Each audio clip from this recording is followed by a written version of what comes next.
Advanced students. In this video, we're going to talk about what happens when the index values from a hashing function are not unique. So it's called a collision. So this is our duck called Crash. He's going to help us with our collisions today.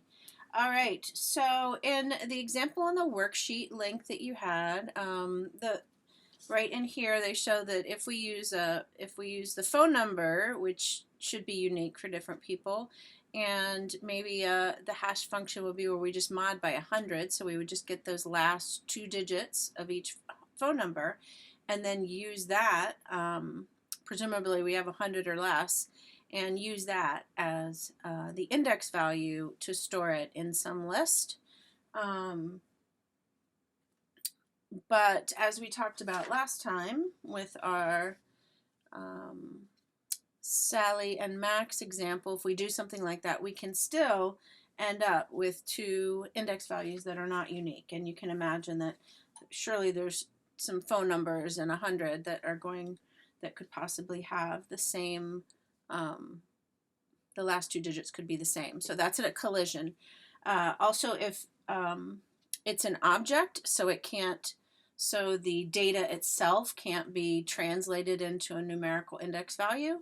The object class has a hash code function, and that can be called, and similarly we mod by the length to find the original index to start with. Now if we go to that index and something is already there, that's the collision, and we need a way to now store this new data and then later to retrieve it effectively. So the first method, the first technique, is called linear probing. So remember, all this data is stored in an array, and it's an array of objects, and one of the attributes of the object will be this unique key, a phone number, an ID, a user ID, something like that. And so when we go to the specified index for that particular object, if there's a collision, linear probing says just move to the next index value. So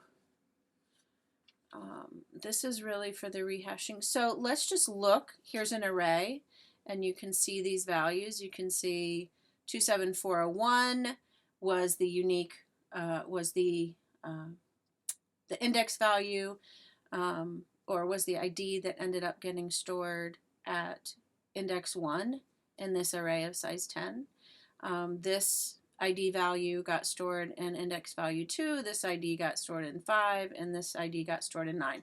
And it does look very much like they just kind of modded by 10 and took that last digit. And so maybe this right here is a hash code, or it could have been some unique ID. But we have this unique ID, we've modded it by our array length so we can make sure we're in bounds. And then we store the data. So with linear probing, if I were now to try and store, if I calculate a hash code or use a unique ID, whatever I'm doing, if I end up trying to store, let me put, oh, my pen is not cooperating. Well, that's not funny. All right. If I then try to store the value 56701, so now whatever happened, I came up with this hashing code, and I want to go store that in this table. So I would end up modding this by 10, the length of this array, and that's going to give me this 01 piece. And so I want to go store the data associated with this ID at index 1. So when we go to index 1, there's already something there. So linear probing says just go look at the next available element. So it'll go to 2. It can't find it. Or it's already filled. It'll go to 3 and it's not filled. So it will put 56701 there. Now that's for storage. Later if I need to retrieve it, I'm using this value again. Modding by 10, I'll go here and I'll say, is that it? No. And so to look for it, then I continue this linear probing. One thing to keep in mind is that you do need to loop back, right? So if I went to store something in 09 and this one was already there, then the linear probing should take me here, and I would end up storing it in index 0. So that is linear probing, is simply keep looking linearly from the original index until you find an open spot where you can store the data. And the same for retrieval, start there, and then linearly look till you find the unique identifier you were looking for. Okay, the second technique, this one's probably one of the most confusing. So the next technique is called rehashing. So instead of just moving linearly, and in this example they give us one, we want to store 26402. And so we would normally mod by that 10, and we do that, and we get the 2, and we look, and there's already somebody there, so I can't store this value there. So in this technique, you do a rehashing algorithm, and so the piece of that is that you take the 26402. Is that true? No. You take the mod value, which is 2, and you add some k to it, and then mod by 10 again. So in this case, you can see that k is 3. So does it say that somewhere? In this case, k equals 3. And you do have to choose k. It is up to you to pick k, and we'll talk about that in a minute. So it takes that 2 plus 3, that's going to be 5. 5 mod 10 is 5. It goes here to try still to put this 26402 somewhere, and there's something already there. So this time it takes the 5, which was the result of the second mod. So you can see this goes here, this goes here.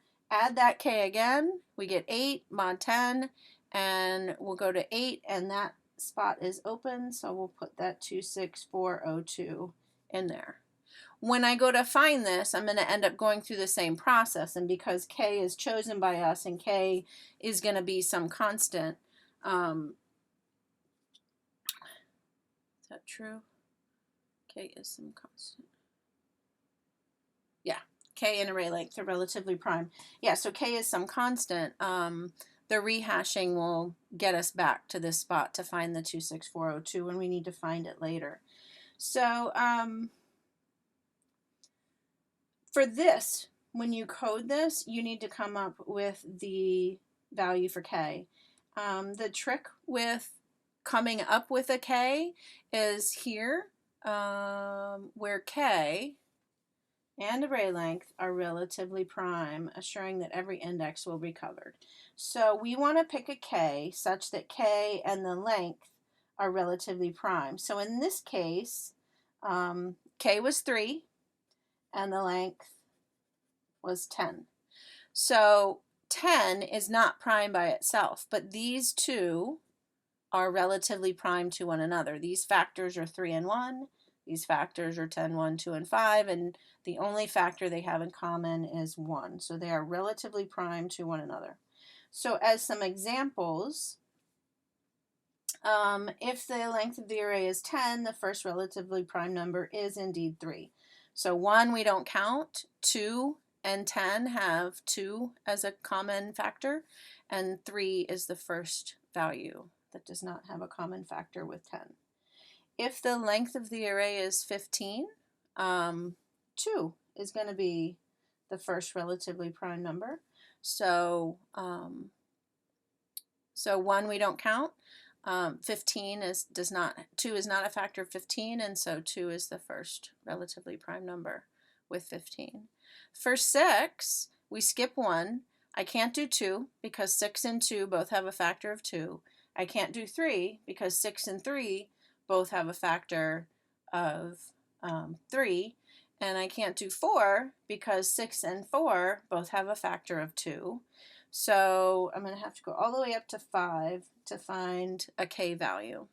So hopefully going through this, you can kind of get an idea of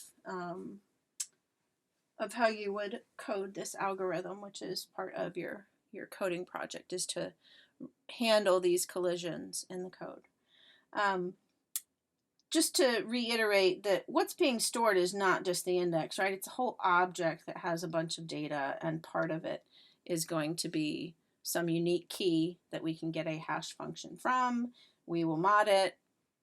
It may be part of the data, may not. Then we mod it and we get the new index value. Okay, so the one in the video, in the HackerRank video that was mentioned that is used more often, is that rather than storing the object in the array, the element here in the array is actually a linked list. So if we get a collision, we merely add an element to this linked list, and we can just traverse the linked list, and we can add elements at the end, we can add them at the beginning, we can add elements at the beginning, and then when we go to find, we just kind of traverse the linked list till we find the thing we're looking for. So this is called chaining. And so the first difference is that instead of storing the object data in the array, we're storing a linked list in the array element. So that linked list has to be created. These chains, these linked lists, are referred to as buckets. So within the linked list, here's where our object data is going to be, is in those list nodes. So in this example, they don't really give us a value, but let's just say we were trying to do that 26404.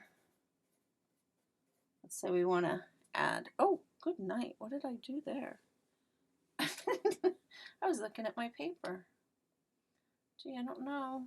I don't know when or how that happened. Whoa. What in the heck? Oh. Can I cancel that? Oh, it like zoomed in on a... Oh, man, come on. Oh, there we go. Wait. Yeah, there we go. Sorry about that. I don't know when that happened. All right, so these are buckets. I want to store 26404.